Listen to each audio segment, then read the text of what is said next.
ಸ್ನೇಹಿತರೆ ನಮಸ್ಕಾರ. ಒಂದು ಕಡೆ ಇಲ್ಲಿ ಬಿಜೆಪಿಯ ವಿಜೇಂದ್ರ ಮತ್ತು ಅಶೋಕ್, ಹಾಗೇನೆ JDSನ ಕುಮಾರಸ್ವಾಮಿ ಮತ್ತು ಉಳಿದಂಥ ನಾಯಕರು ರಾಜ್ಯ ಸರ್ಕಾರವನ್ನು ಅಸ್ಥಿರಗೊಳಿಸಬೇಕು, ಸಿದ್ದರಾಮಯ್ಯನವರನ್ನ CM ಸ್ಥಾನದಿಂದ ಕೆಳಗಿಳಿಸಬೇಕು, ರಾಜ್ಯ ಕಾಂಗ್ರೆಸ್ ಸರ್ಕಾರದ ಭ್ರಷ್ಟಾಚಾರವನ್ನು ಹೊರಗೆ ತರಬೇಕು ಅನ್ನುವಂಥ ಶತಪ್ರಯತ್ನವನ್ನು ಮಾಡಿಕೊಂಡು ಹೋರಾಟದ ರೂಪುರೇಷೆಗಳನ್ನು ತಯಾರಿ ಮಾಡಿಕೊಂಡು ಪಾದಯಾತ್ರೆಯನ್ನು ಹೊರಟಿದ್ರೆ ಮೈಸೂರಿಗೆ.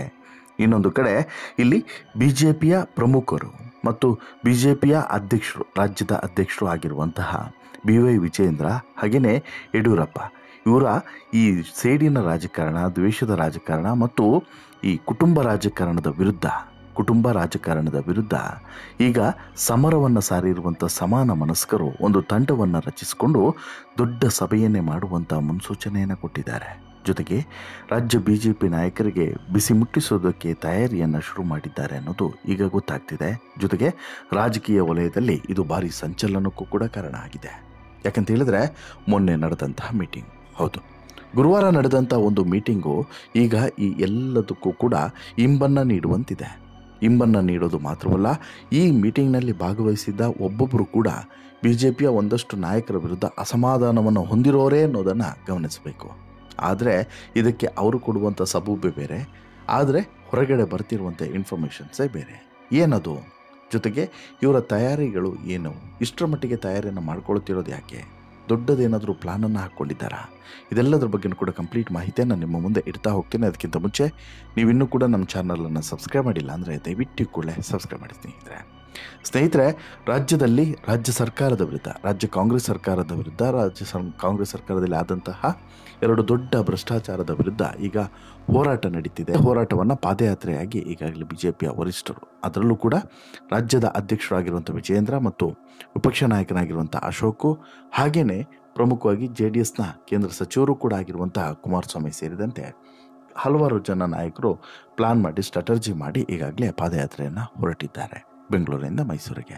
ಇಲ್ಲಿ ಇವರ ಮೇನ್ ಉದ್ದೇಶ ಏನು?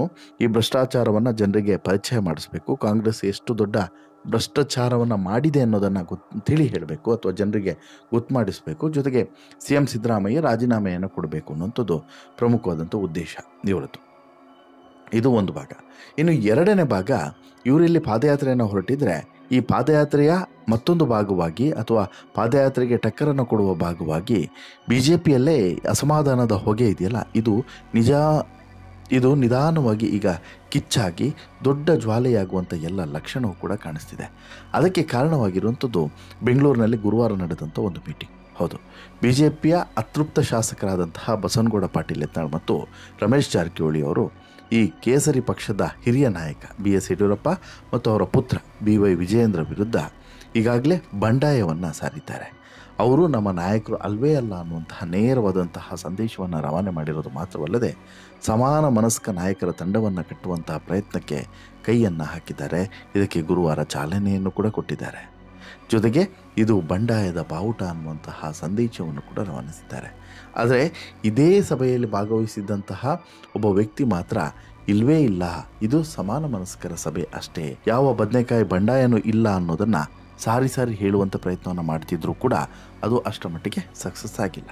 ಹೌದು, ಗುರುವಾರ ಬಿಜೆಪಿಯ ಶಾಸಕ ಕುಮಾರ್ ಬಂಗಾರಪ್ಪ ಅವರ ಮನೆಯಲ್ಲಿ ಬಸವನಗೌಡ ಪಾಟೀಲ್ ಯತ್ನಾಳ್, ರಮೇಶ್ ಜಾರಕಿಹೊಳಿ, ಮೈಸೂರಿನ ಮಾಜಿ ಸಂಸದರಾಗಿರುವಂತಹ ಪ್ರತಾಪ್ ಸಿಂಹ ಸೇರಿ ಹಲವರು ಮಹತ್ವದ ಸಭೆಯನ್ನು ನಡೆಸಿದ್ದಾರೆ.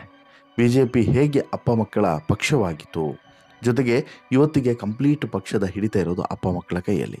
ಇನ್ನು ಮುಂದೆ ಹೀಗೆ ಆದರೆ ನಾವೆಲ್ಲರೂ ಕೂಡ ಡಮ್ಮಿ ಆಗಿ ಹೋಗ್ತೀವಿ, ನಮ್ಮನ್ನು ಕೇಳೋರು ಇಲ್ಲ, ಹೇಳೋರು ಇಲ್ಲ.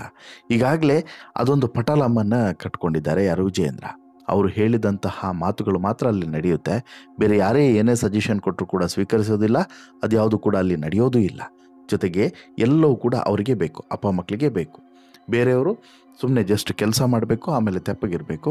ಆ ರೀತಿಯಾದಂಥ ಪರಿಸ್ಥಿತಿ ಇದೆ ಬಿಜೆಪಿಯಲ್ಲಿ. ಸೊ ದಟ್ಟು ಇಲ್ಲಿ ಪರ್ಯಾಯವಾದಂತಹ ಒಂದು ಶಕ್ತಿಯನ್ನು ಕಟ್ಟಲೇಬೇಕು, ಇವರಿಗೆ ಟಕ್ಕರ್ ಕೊಡಲೇಬೇಕು ಅನ್ನುವಂಥ ನಿಟ್ಟಿನಲ್ಲಿ ಈ ತೀರ್ಮಾನವನ್ನು ಮಾಡಿದ್ದಾರೆ ಅನ್ನೋದು ಇನ್ಸೈಡ್ ಇನ್ಫಾರ್ಮೇಷನ್ಸು.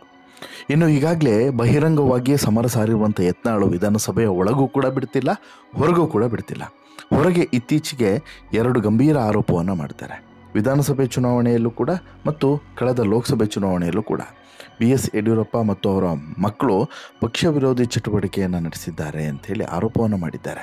ನಾನು ಈ ಎಲ್ಲ ವಿಚಾರಗಳ ಕುರಿತು ಹೈಕಮಾಂಡ್ಗೆ ಒಪ್ಪಿಸ್ತೀನಿ ಎನ್ನುವಂತಹ ಎಚ್ಚರಿಕೆಯನ್ನು ಕೂಡ ಕೊಟ್ಟಿದ್ದಾರೆ.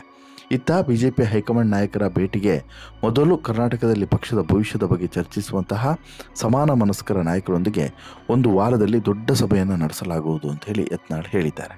ಅಂದರೆ ಇಲ್ಲಿ ಕಲೆಕ್ಟ್ ಮಾಡುವಂಥ ಇನ್ಫಾರ್ಮೇಷನ್ಸನ್ನು ತಗೊಂಡೋಗಿ ಅಲ್ಲಿ ಡೆಲ್ಲಿಯಲ್ಲಿ ನಾಯಕರಿಗೆ ಕೊಡೋದಕ್ಕೆ ಯತ್ನಾಳ್ ತೀರ್ಮಾನವನ್ನು ಮಾಡಿದ್ದಾರೆ. ಪಕ್ಷದೊಳಗೆ ಇಷ್ಟೊಂದು ಅಸಮಾಧಾನವಿದೆ ಅಂತ ಹೇಳ್ಬಿಟ್ಟು ನನಗೆ ಗೊತ್ತೇ ಇರಲಿಲ್ಲ. ಜೊತೆಗೆ ಸೋತ ಅಭ್ಯರ್ಥಿಗಳು ಹಾಲಿ ರಾಜ್ಯ ನಾಯಕತ್ವದ ವಿಶ್ವಾಸವನ್ನು ತೆಗೆದುಕೊಳ್ತಾ ಇಲ್ಲ. ಜೊತೆಗೆ ಸೋತ ಅಭ್ಯರ್ಥಿಗಳನ್ನು ಹಾಲಿ ರಾಜ್ಯದ ನಾಯಕತ್ವವನ್ನು ಹೊಂದಿರುವಂಥ ನಾಯಕರು ವಿಶ್ವಾಸಕ್ಕೆ ತೆಗೆದುಕೊಳ್ತಾ ಇಲ್ಲ. ಚುನಾವಣಾ ಸಮಯದಲ್ಲಿ ಅಭ್ಯರ್ಥಿಗಳಿಗೆ ದ್ರೋಹವನ್ನು ಬಗೆದಿದ್ದಾರೆ ಅನ್ನುವಂತಹ ವ್ಯಾಪಕ ಅಭಿಪ್ರಾಯ ಇದೆ ಅನ್ನುವಂಥ ಆರೋಪವನ್ನು ಕೂಡ ಮಾಡಿದ್ದಾರೆ.